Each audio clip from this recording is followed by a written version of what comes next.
Eric Mwadith, in response to a question, and the question is, in a situation where we are looking at the RSI on the monthly trading below 30.90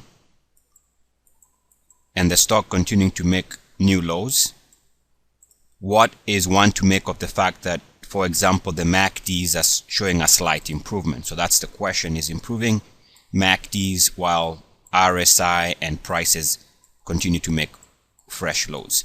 And really the best answer to this is the fact that as long as the stock is trading below 30.90, this is a risk trade. In other words, we should expect to see lower prices as long as the monthly RSI remains below 30.9, irrespective of what happens on the MACD. Because keep in mind, at some point, yes, the stock is going to bounce, but before it ever has any sustained move, it is going to first and foremost have and must be trading above 30.90 for there to be any type of sustained move. So instead of being part of this washout, you'd rather wait for it to recover back above 30.90 and avoid being part of this drop. Now, irrespective of the price, here the stock is trading in the pennies, but it doesn't really matter. If this is the look and feel of a stock, it is going down. Keep in mind that even though you get the MACD crossover here, MACD crossovers below zero tend to be very unreliable. So keep that in mind.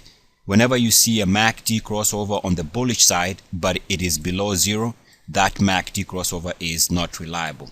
And you can see evidence of that because even after the crossover, the stock really didn't do much. Crossover here, and you can see a slight move higher here, but really not a big bounce.